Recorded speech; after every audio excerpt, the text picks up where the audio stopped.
राजस्थानच्या जैसलमेरमध्ये भारत पाकिस्तान युद्धानंतर आता परिस्थिती पूर्वपदावर येतानाचं चित्र पाहायला मिळतं। मी सध्या इथल्या हनुमान चौकामध्ये या ठिकाणची जर दृश्य पाहिली तर लक्षात येतं की हळूहळू दुकानं उघडायला सुरुवात झालेली आहे, लोकांनी घराबाहेर पडायला सुरुवात केलेली आहे, आपापल्या कामावर जायला सुरुवात केलेली आहे आणि त्यासोबतच लोक चर्चा करतात की आजच्या 12 वाजताच्या DGMOच्या बैठकीमध्ये नेमकं काय घडणार आहे। कारण आज दोन्ही देशांच्या DGMOची या शस्त्रसंधीबाबत अत्यंत महत्त्वाची बैठक आहे। यामध्ये भारताचा या युद्धामध्ये अपर हँड राहिलेला आहे आणि त्यामुळे भारतानं POK आपल्या ताब्यात देण्यात यावा अशी सुद्धा मागणी केल्याची माहिती मिळते आणि त्यासोबतच ज्या दहशतवाद्यांनी पहलगाममध्ये हल्ला केला होता त्या दहशतवाद्यांना पाकिस्ताननं आपल्या ताब्यात द्यावा, म्हणजे भारताच्या ताब्यात द्यावा अशी सुद्धा एक मागणी भारताकडून पाकिस्तानकडे ठेवली जाईल आणि त्यानंतर शस्त्रसंधी पुढे नेली जाईल अशी सुद्धा माहिती मिळते। आणि त्यामुळे भारताची नेमकी भूमिका काय असणार आहे आणि पाकिस्तान भारताच्या ज्या मागण्या आहेत त्या मान्य करणार आहे का हे सुद्धा पाहणं तितकंच महत्त्वाचं ठरणार आहे। आपण पाहतोय की लोक ठिकठिकाणी चर्चा करतायत आणि त्यासोबतच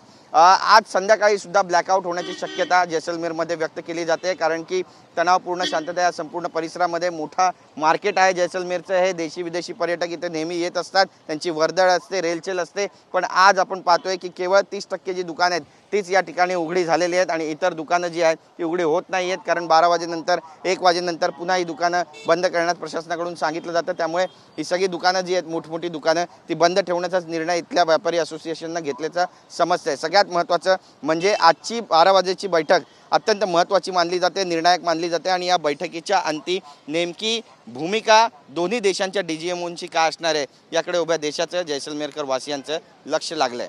कॅमेरा पर्सन खंडूराजचं गिरीश गायकवाड, TV9 मराठी, जैसलमेर।